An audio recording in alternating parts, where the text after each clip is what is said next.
Hi everybody, we are presenting the RISE project, Robots as Intelligent Services Ecosystem, which has been brought to you by MyWay Equipment as a Service platform with the collaboration of partners Neurotechnologies from Lithuania and YOLO InsurTech company from Italy.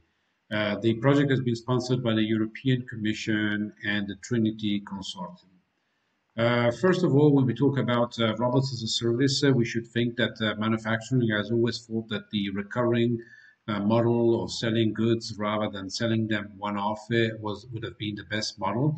Henry Ford actually thought about this since the beginning, where he was thinking of delivering Model T together with a bunch of services with a subscription model. We all know how this ended because manufacturing wasn't ready.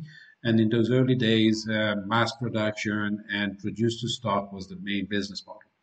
Today, with the new problems with pandemics, war, and other issues, manufacturing are more and more considering products as a service, where the idea is that anybody will start moving from producing products, manufactured products, into aftermarket services, intelligent services, empowered by AI, on top of machinery hooked to the internet on a continuous base, possibly with all the algos running at the edge or at the very edge inside the machinery itself, and inside ecosystems like smart cities, hospitals, and manufacturing, which are getting more and more smarter every day. And the sorts of products and services that you can start thinking are of any sorts and mostly circular, so that they follow the product from its beginning to its lifelong learn delivery, and finally to its dismantling and recycling at the end of a circular economy approach. Actually, product as a service is just in the continuum of everything as a service.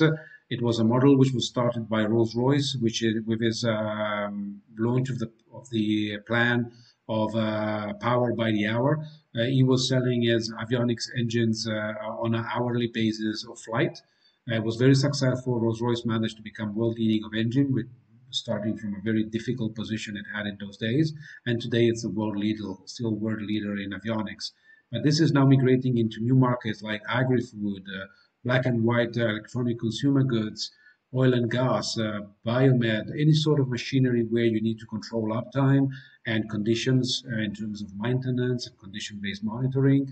You should start even certifying the quality of the production line equipped with the machinery itself. And finally, last but not least, even in terms of energy efficiency, especially in terms of this periodic war problems of energy saving and the like. It's a model which is booming. It's moving from early stage to more than $131 billion in 2025. And these are just estimates in pre-pandemic era. Today, it's even more than that. And we have increasingly machinery leaders like Heller in Germany, which are moving towards servitization, turning its lace products into a recurring base by installing the machinery, keeping the ownership, and renting it out by the hour or eventually by the outcome of the produced manufactured goods produces with its machinery. This is, as I said, a continuum of everything as a service. We started off with software and platforms as a service. Infrastructure came soon after. Then everybody's used at the Netflix model, where you actually buying content by the use. But now more and more, this is moving into the realm of IoT, appliances and goods, and things should start to be rethought in a new model, which is made to serve, where equipment is matched with services and intelligent services using AI at the edge of the machinery. And there is also a big interest of fintech and insurtech companies willing to pay per event if something happens with the machinery, or even pay per use, or funding the transition from a capex model of buy one, use forever, into a recurring model where banks can buy or loan the machinery from the manufacturers and rent it out with new securitization models and bonds for paying the machinery itself. So what's happening is that machinery is moving from connected IoT machines into smart machines, where both AI and blockchain and even proprietary means like NFTs or distributed digital identity is matched to machines, and everything is also done with standards. So there's a big period of embracing standards where machinery is described as semantic twins.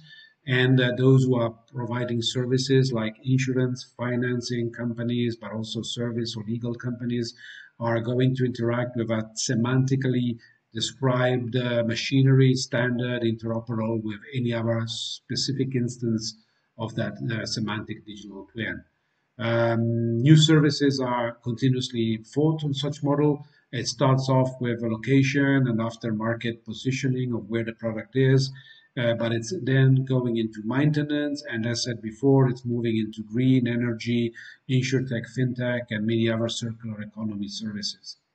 New models like prognostic maintenance, pay-per-use, pay-per-event, pay-per-outcome are becoming de facto possibility to help move the digital transformation from increasing cost at the beginning because you need to deploy a new solution with new connections and new platforms, but into increasing revenues as soon as the commodity, the equipment as a service becomes commoditized and everybody can start using it on a recurring base and on a yearly subscription model or a pay-per-use model and the like.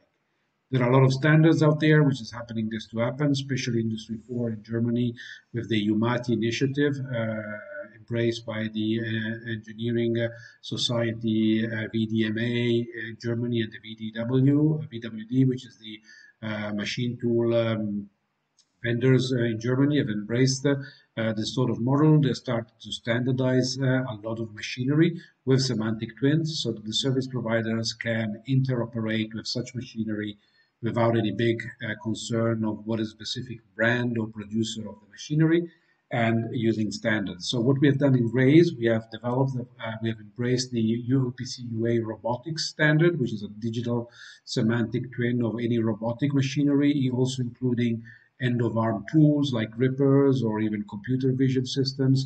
And we are interoperating with such spec using a standard equipment as a service platform provided by MyWay and services for condition-based maintenance and insurance and payments delivered by partners Neurotechnologies out of Lithuania and YOLO InsurTech out of Italy. This is the current release. The project is finished, successfully installed into Milan exhibition room of Mitsubishi Electric Italian branch, and it's now moving towards intelligent digital twins, where we are using new metaverse standards like the GLTF for also interoperating machinery, which is not only available in the real world, but also in the industrial metaverse, using non-fungible tokens and smart contracts to interact with the physical object and the virtual instance in the metaverse. We have developed a lot of anomaly detection, either for calibration or energy consumption or pick and place. And we are adding now a lot of other services into the market together with its first traction and deployment out there in the market. A very brand new development is adding the AI intelligence on the production line, also using hearing, touching, and watching intelligence for pick and place and other production life cycles on the production line using robotics. And this is, for example, the new touch intelligence which we have developed together with Meta sensors delivered by Palo Alto Labs of Meta AI and integrated into the MyWay machinery control equipment as a service platform and Mitsubishi Electric interface. And we are also developing, as I said, a new metaverse-like equipments where with a patent we are interworking physical and virtual objects on the fly. Everything happening from our stand in different exhibitions. We launched the first release in Smart Production Solutions in Parma. We are now exhibiting in Padua Medtronics, but you can also come and visit us in the wonderful labs in Sesto Levante, Italy, where the project is being developed, implemented, and delivered to market, thanks to the support from TRINITY, CECIMO, the European Commission, and the overall RaaS support.